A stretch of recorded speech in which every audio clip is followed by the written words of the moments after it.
What's going on, everybody? Lewis of the Way It Kicks channel, and you see what we got here. This video is going to be dedicated to comparing the 2013 pair to the 2025 pair. You can already tell we have some differences here when it comes to the box. Now, I got to hand it to the 2013 pair here because the box, in my opinion, is way better and way more detailed. Yeah, we're jumping right into this, guys. No games here. Starting out with this nice 2-3 that they already have here on the lid. Now, you do have your Gamma hits, right? You got your Gamma Jumpman on there. Let's see what else we have here. We also have Jordan Jumpman, read it right here, just like it says on the shoe itself. And then we have the pull tab, and yeah, you can tell, guys, this box has kind of been through it just a little bit in comparison here to the 2025. Now, as you can see, while yeah, we do have 2-3 here in Gamma Blue, it's obviously not this type of 2-3. We do have the pull hole, right? But unfortunately, there's no real reason for it because it functionally doesn't do anything except if you have other shoes stacked on top of it, you can obviously use that to pull the box towards you. But a lot of us now, we don't necessarily keep a ton of shoes in boxes. While I do have some here in my closet, but it is what it is. Now, we do have a Gamma Jumpman on here on the top of the lid.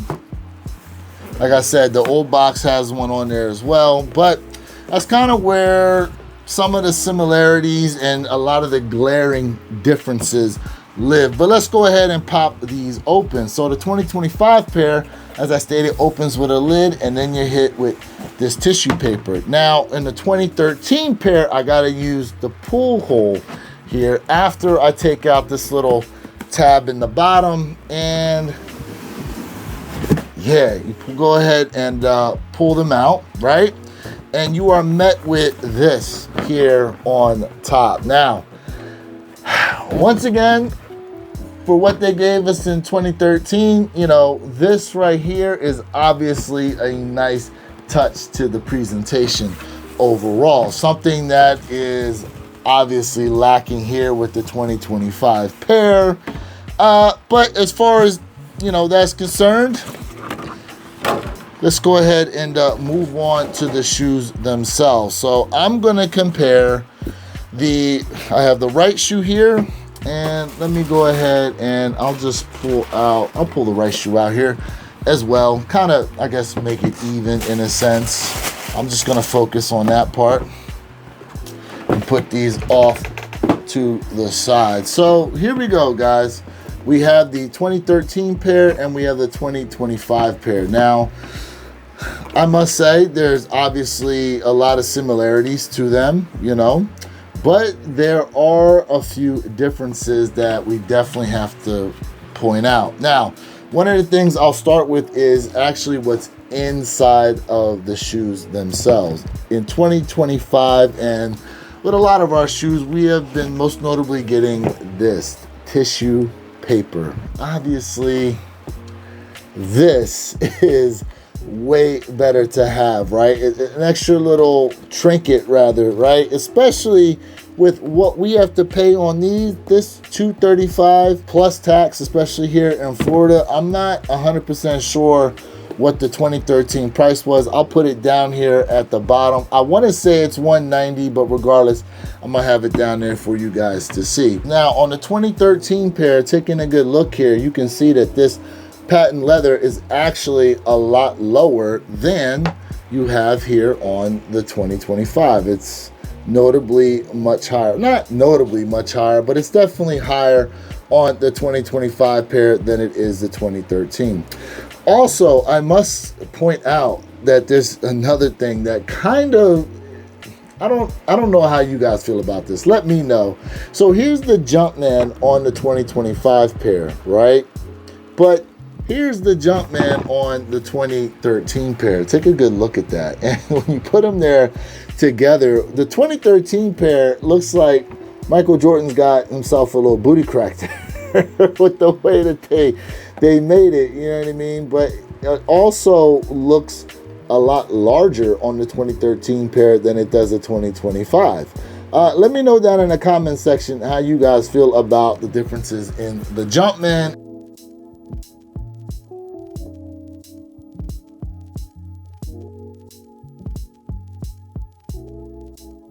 and the difference in the patent leather height. The 2.3 on the back is pretty much the same, you know, no real discrepancy there between the two pairs. But I will point out this here in the toe area. So on the 2013 pair, you see here, it's actually pretty flat and kind of even with the way this outsole wraps around the nose. But here on the 2025 pair, you can see that it's actually a little higher from the outsole, you know? So you have some space here before it starts to slope back on the toe. Personally, I kind of think it looks better to have it slimmer here on the 2013, but I'm not mad at the way this looks at all. I mean, listen, it's, you know, it's a little subtle difference, but it is what it is. And you got to know, right, with a bunch of other shoes that Jordan Brand has retroed multiple times, you can see a lot of times like Z Sneakerhead will post like all the different retros of the same silhouette that have come out, and you see there's always little subtle differences. So the next time they go to retro these, who knows what the shaping's going to be like. Maybe it's more so back to the original from 2013, or they tweak the 11s even more. Only one, you know, we don't know. We don't know what's going to happen. Only Jordan Brand knows. That being said, let's see here. Going around to the outsole, you can see the outsole is aged obviously here on the 2013 pair versus the 2025. The carbon fiber, obviously, you see here, all blacked out, just like the 2025 pair is. Laces themselves, laces are, you know, about the same.